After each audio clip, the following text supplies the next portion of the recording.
Hello everyone, welcome back smart study hub. आपके अपने YouTube channel पे आप सभी का स्वागत है। लेकर आए हैं एक नया चैप्टर, नया अध्याय। देखिए, मैट्रिक्स एंड डिटरमिनेंट्स ना इजी टॉपिक है। मुझे लगा कि मैं आपको ना बुक से ही कवर करवा देती हूँ थ्योरी। ठीक है, क्वेश्चन प्रैक्टिस तो वैसे करनी ही है जैसे हम कर रहे हैं। ठीक है, लेकिन मैट्रिक्स और डिटरमिनेंट का इंपॉर्टेंट टॉपिक है, थोड़ा बड़ा टॉपिक है और ईजी भी है। ठीक है, तो इसके लिए जितना भी डिटेल में कहें हम, जितने भी थ्योरी है इसके अंदर जितना घुसना है इस चैप्टर में, वो सारा का सारा मैं आपको कवर करवाऊंगी। ठीक है, क्लास एक हो सकती है, दो भी हो सकती है। ठीक है, वो टाइम के ऊपर डिपेंड करता है कि कितने में कवर होगा। थोड़ा बड़ा टॉपिक है, दोनों ही टॉपिक है। देखिए, मैट्रिक्स और डिटरमिनेंट, तो मैट्रिक्स आज कवर कर लेते हैं, डिटरमिनेंट को कल कवर करेंगे। ठीक है, चलिए स्टार्ट करते हैं। ये वाली बुक जो है मैंने आपको बताई थी कि मैं दिनेश वाली बुक से कवर करवाती हूँ। जो काम करते हैं हम दिनेश बुक से करवाती हूँ मैं। इसकी थ्योरी ज़बरदस्त है। देखिए, चाहे आप जी मेन का तैयारी कर रहे हो, जी एडवांस की तैयारी कर रहे हो, अदर इंजीनियरिंग कॉम्पिटेटिव एग्जाम की तैयारी कर रहे हो, एनडीए हो, चाहे आपका कोई भी पीजीटी एग्जाम हो, कोई टीजीटी एग्जाम हो, तो यहाँ से आपके सारे टेस्ट कवर होंगे। तो देखिए, ये दे रखे हैं आपको 10,000 20,000 प्लस आपका कंप्लीट स्टडी मटेरियल है। शॉर्टकट मेथड दे रखे हैं, आप किस तरीके से जानेंगे। प्रॉब्लम बेस्ड शॉर्टकट मेथड दे रखे हैं, टॉपिक वाइज क्वेश्चंस दे रखे हैं। प्रीवियस ईयर 20 ईयर एग्जामिनेशंस के प्रीवियस ईयर क्वेश्चंस है इसमें दे रखे हैं। मैथ न्यूमेरिकली और इंटीजर टाइप्स क्वेश्चन है। 100% डिटेल एक्सप्लेनेशन यहाँ पे दे रखे हैं। सेल्फ असेसमेंट टेस्ट भी दे रखे हैं, प्रैक्टिस पेपर दे रखे हैं, inclusive section for JEE advance के दे रखे paper, still to 2020 competitive exam तक के सारे पेपर मैंने एक बार लास्ट क्लास में भी बताया था कि कौन सी इंपॉर्टेंट टॉपिक से आप कवर कर सकते हो। तो आप चाहे आर डी शर्मा अगर आपके पास है तो आर डी शर्मा, अगर नहीं लेके आए हो तो ये वाली बुक्स आप जरूर लेके आए, दिनेश की जो बुक है ऑब्जेक्टिव मैथमेटिक्स की। ठीक है, ये वॉल्यूम 1 और वॉल्यूम 2 दो बुक्स हैं आपकी, तो इसको मैं कवर करती हूँ। और इसमें करेक्शन ना के बराबर है। देखिए, बुक्स होते हैं एक आधी करेक्शन हो जाती है, लेकिन हमें उसका ध्यान रखना है कि कहाँ पे करेक्शन है।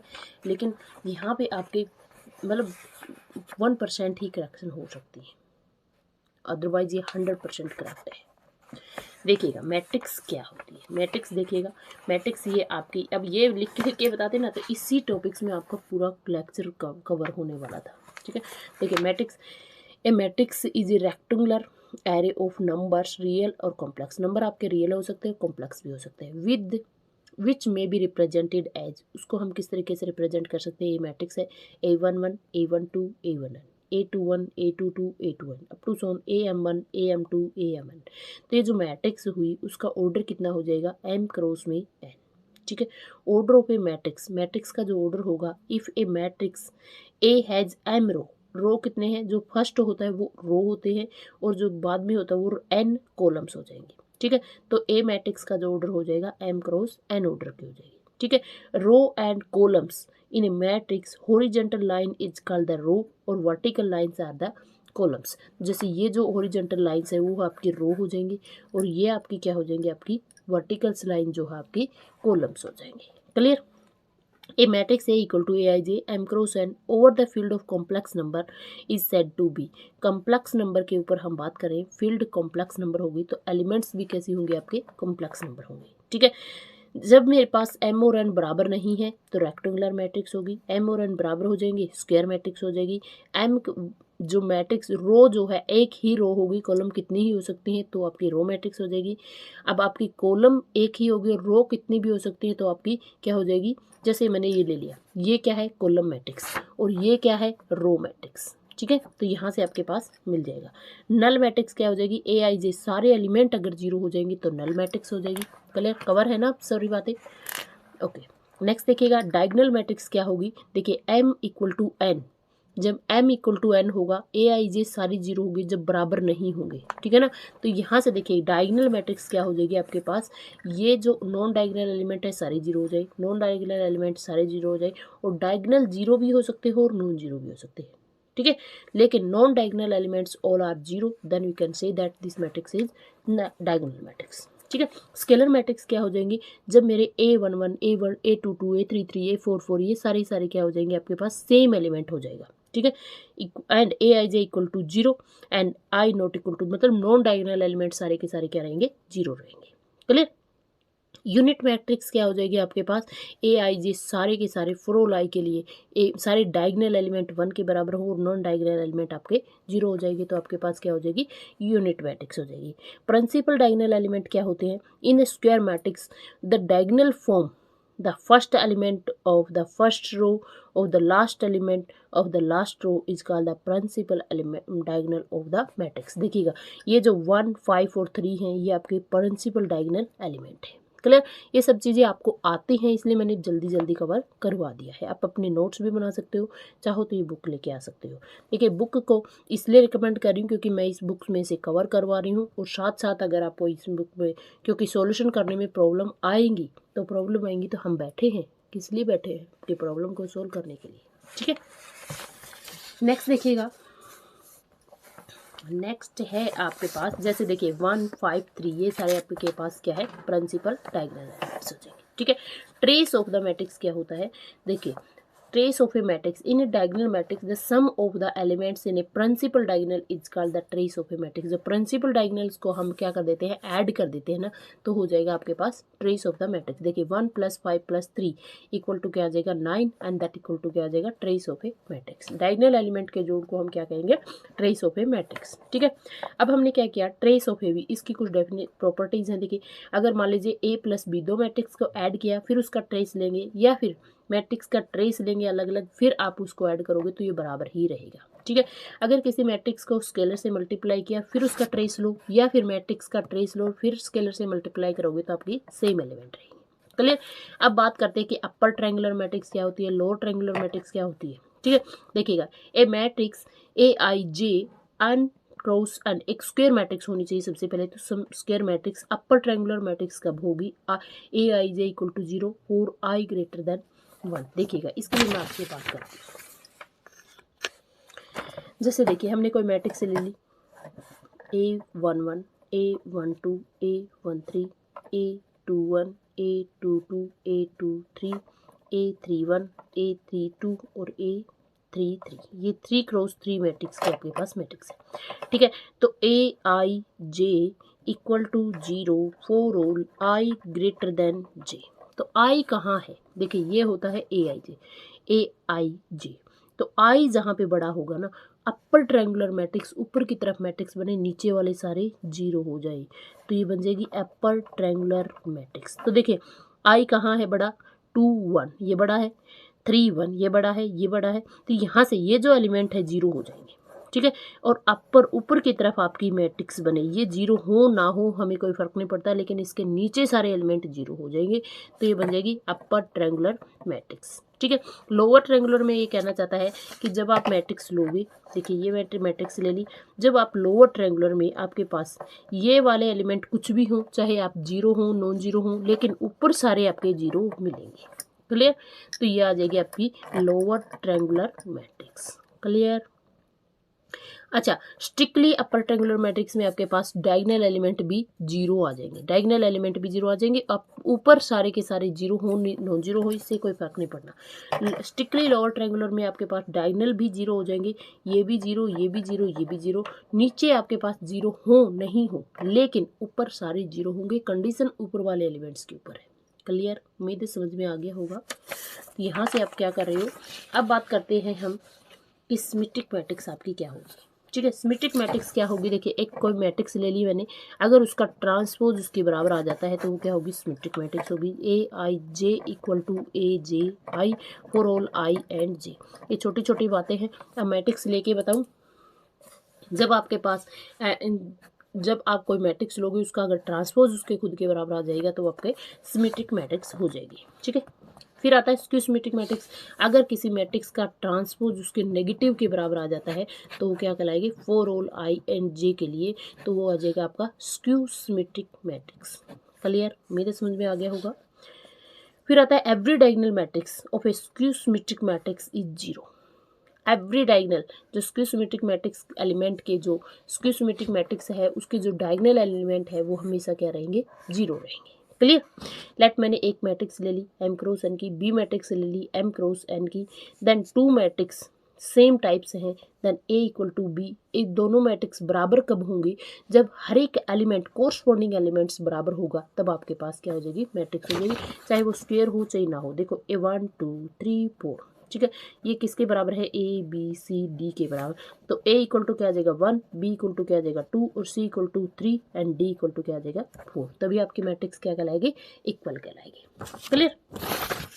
उम्मीद है छोटी छोटी बातें आपको समझ में आ रही होंगी। ठीक है, अब कहते हैं कोई दो मैट्रिक्स है, उनको जोड़ेंगे कैसे? कोरस्पॉन्डिंग एलिमेंट्स को ऐड कर दो बस। A I J plus B I J, A 1 1 plus B 1 1, A 2 2 plus A B 2 2, A 1 2 plus B 1 2, A 2 1 plus B 2 1। मतलब कोरस्पॉन्डिंग एलिमेंट्स को क्या कर देंगे? हम ऐड कर देंगे, तो मैट्रिक्स क्या होगी? हम एडिशन कर देंगे। स्केलर मैट्रिक्स क्या होगी? एवरी एलिमेंट्स के साथ स्केलर की मल्टीप्लाई कर देंगे, तो ये स्केलर मल्टीप्लिकेशन हो जाएगा। लेट ए मैंने मैट्रिक्स ले ली, बी मैट्रिक्स ले ली, तो प्रोडक्ट किस तरीके से होगी? देखिएगा प्रोडक्ट आपके पास क्या होगी, देखो बताती हूँ। देखिएगा ए मैट्रिक्स ले ली मैंने एम क्रॉस एन की, और बी मैट्रिक्स ले ली मैंने एन क्रॉस पी की। ठीक है, तो इसकी कॉलम्स और इसकी रो मैट्रिक्स जो है ए बी एग्जिस्ट कब कहलाएगी? जब ए मैट्रिक्स की कॉलम और बी मैट्रिक्स की रो बराबर होंगी, तभी आपके पास ए बी मैट्रिक्स होगी। और उसका ऑर्डर भी क्या होगा? ऑर्डर आपका क्या हो जाएगा? एम क्रॉस में पी ऑर्डर की मैट्रिक्स आपको मिलने वाली है। क्लियर? शॉर्ट में और डिटेल में बता रही हूँ, शॉर्ट है लेकिन इंपॉर्टेंट है। अब देखिए, if A is square matrix then A dot A square हो जाएगा। 3 बार प्रोडक्ट करोगे तो क्यूब हो जाएगा, 3 बार करोगे तो 4 टाइम करोगे तो 4 पावर 4 हो जाएगी, अप टू सोन। ए की पावर 0 करोगे तो 1 हो जाएगा। Clear? In general product of A B not equal to product of B है। क्लियर? ए मैट्रिक्स दे रखी है A I J equal to M cross N A dash, अगर उसका ट्रांसपोज करोगे तो रो कॉलम बन जाएंगी और कॉलम आपकी रो बन जाएंगी। क्लियर? प्रोडक्ट, अच्छा ये वाली बात कह रहा है कि जो मैट्रिक्स होती है वो एसोसिएटिव होती है। अगर ए प्लस बी करो चाहे बी प्लस ए करो, आपकी एडिशन में आपकी कम्यूटेटिव होगी। ठीक है, और ये प्रोडक्ट में आपकी एसोसिएटिव भी होगी। तो मैट्रिक्स क्या होगी आपकी? एसोसिएटिव भी होंगी और कम्यूटेटिव भी होंगी विद रिस्पेक्ट टू प्लस, लेकिन कम्यूटेटिव नहीं होगी कब? With respect to multiplication. ठीक है ना? नेक्स्ट आता है, अगर किसी मैट्रिक्स में 0 ऐड करो या 0 में कोई मैट्रिक्स ऐड करो तो वो सेम मैट्रिक्स आएगी। कोई 0 क्या है? ये में नल मैट्रिक्स है। किसी मैट्रिक्स में नल मैट्रिक्स को ऐड करोगे या नल मैट्रिक्स में किसी मैट्रिक्स को ऐड करोगे तो वो सेम मैट्रिक्स देगा। सेम ऑर्डर की नल मैट्रिक्स आनी चाहिए। ठीक है, अगर मैट्रिक्स में उसका नेगेटिव ऐड करोगे तो ये क्या हो जाएगा? नल मैट्रिक्स देगा, और नेगेटिव मैट्रिक्स में उसका मैट्रिक्स को ऐड करोगे तभी आपको नल मैट्रिक्स ही मिलेगी। ठीक है, किसी मैट्रिक्स के साथ अगर नल मैट्रिक्स की प्रोडक्ट करोगे तो वो क्या दे देगा? आपको 0 दे देगा। और किसी मैट्रिक्स के साथ आइडेंटिटी की प्रोडक्ट करोगे तो वो क्या देगा? सेम मैट्रिक्स देगा, चाहे आप लेफ्ट में कीजिएगा राइट में कीजिएगा। Clear? A equal to B if and only if, ये A equal to B if and only if कब? जब किसी मैट्रिक्स में ए और बी बराबर है, उसमें अगर सेम एलिमेंट्स को ऐड कर रहे हो, सेम मैट्रिक्स को ऐड कर रहे हो, तो वो भी क्या होंगे? आपके पास बराबर ही होंगे। क्लियर? उम्मीद है समझ में आ गया होगा। ये इक्वल टू का निशान है यहाँ पे। अगर ये क्या है आपके पास? Distributive law. डिस्ट्रीब्यूटिव लॉ में हमेशा 2 ऑपरेशन होते हैं, 3 एलिमेंट होंगे। तो 3 मैट्रिक्स ले ली ए बी सी, ए का प्रोडक्ट अगर बी प्लस सी के साथ कर रहे हो, ए का distribute B plus B over C के ऊपर कर रहे हो, तो ए बी प्लस ए सी आ जाएगा। क्लियर?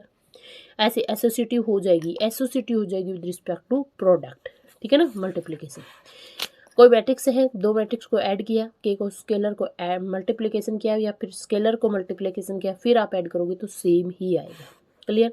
ए बी मैट्रिक्स आपकी नल मैट्रिक्स होगी even if a non zero और बी नॉन जीरो। ये इंपॉर्टेंट है भैया, ये आ सकता है कि ए बी नॉन जीरो और बी भी नॉन जीरो है, लेकिन उन दोनों के प्रोडक्ट आपके पास 0 आ सकती है। क्लियर? अगर आप ए प्लस बी का ट्रांसपोज कर रहे हो या फिर ए ट्रांसपोज बी ट्रांसपोज फिर ऐड कर रहे हो, तो ये दोनों क्या आएंगी? बराबर आएगी। लेकिन अगर आप ए बी का ट्रांसपोज कर रहे हो, ठीक है ना, तो आपके पास ट्रांसपोज मतलब कॉम्प्लीमेंट अगर आप कर रहे हो, तो बी का कॉम्प्लीमेंट ए का कॉम्प्लीमेंट बराबर आएगा। ठीक है, किसी मैट्रिक्स का स्केलर लेके जा रहे हो तो ट्रांसपोज का स्केलर के ऊपर कोई इफेक्ट नहीं पड़ने वाला है। क्लियर? तो ये क्या आ जाएगा? के बाहर आ गया और ए का ट्रांसपोज। क्लियर? उम्मीद है समझ में आ गया होगा। देखिए, एक बार अगर ट्रांसपोज ले लो तो रो कॉलम में, कॉलम रो में बदल जाएंगे। दूसरी बार ट्रांसपोज लोगे तो फिर कॉलम रो में, रो कॉलम में सेम के बराबर आ जाएगा। अगर ट्रांसपोज का ट्रांसपोज खुद के बराबर ही आ जाता है। क्लियर, यहाँ तक समझ में आया। फिर आता है कंसोलेशन लॉ। कंसोलेशन लॉ क्या होता है, ABC को 3 स्क्वायर मैट्रिक्स ले ली सेम ऑर्डर की, ए कोई भी नॉन सिंगुलर मैट्रिक्स है। ए क्या है, नॉन सिंगुलर। नॉन सिंगुलर क्या होता है समझ में आया। देखो मैं बता देती हूँ आपको, नॉन सिंगुलर मैट्रिक्स होते हैं अगर किसी मैट्रिक्स का डिटरमिनेंट 0 होता है तो सिंगुलर मैट्रिक्स हो जाएगी, डिटरमिनेंट अगर नॉन 0 होगा तो आपके पास नॉन सिंगुलर मैट्रिक्स होगी। क्लियर। ए बी, ए मेरी नॉन सिंगुलर है, A B equal to A सी, तो यहाँ पे ए नॉन सिंगुलर है तो बी और सी क्या हो जाएंगे, बराबर हो जाएंगे लेफ्ट कंसोलेशन लॉ से। ठीक है, B A equal to C A, ये राइट कंसोलेशन लॉ हो जाएगा। ठीक है, A B equal to A C, that implies B equal to C is true only when, कब जीरो हो, कब इक्वल हो गए, ये ट्रू इक्वल कब होगा, जब मेरे पास ए नॉन जीरो होगी, मतलब ए क्या होगा, नॉन सिंगुलर होगी, अदरवाइज ये बराबर नहीं होंगे। क्लियर। ए अगर नॉन सिंगुलर है तभी आप बी और सी को क्या कह सकते हो, इक्वल कह सकते हो। Otherwise we can find B and C such that A B equal to A C, but ये बराबर हो सकते हैं लेकिन बी और सी बराबर नहीं होंगे अगर ये सिंगुलर है तब। क्लियर। देखिए ए मैंने ले ली 1 0 0 0, बी ले ली 0 0 1, सी ले लिया ए। ठीक है, ए बी प्रोडक्ट क्या, 0, ए सी प्रोडक्ट क्या, 0, A B non zero, B भी नॉन जीरो, लेकिन इनकी प्रोडक्ट क्या आ रही है, 0। क्लियर। अब देखिएगा, अब ये क्या है, ए मेरी क्या है, नॉन सिंगुलर है, non singular sorry singular matrix है, सिंगुलर मैट्रिक्स है ना, तो यहाँ पे ए बी भी बराबर, ए सी भी बराबर, लेकिन ए और बी और सी बराबर नहीं है, नहीं है ना। तो यहाँ से आपको क्या करना है, ये जो प्रॉपर्टी होल्ड होगी वो तभी होल्ड होगी, राइट कैंसिलेशन और लेफ्ट कैंसिलेशन ला तभी होल्ड होगा जब आपका पास ए नॉन सिंगुलर मैट्रिक्स होगी। क्लियर, यहाँ तक समझ में आया। अब आगे है नेक्स्ट टॉपिक डिटरमिनेंट, और डिटरमिनेंट करेंगे कल। उम्मीद है ये जो टॉपिक है आपको कवर हो गई होगी। मिलते हैं बहुत जल्दी नेक्स्ट टॉपिक के साथ, तब तक के लिए जय हिंद, जय भारत।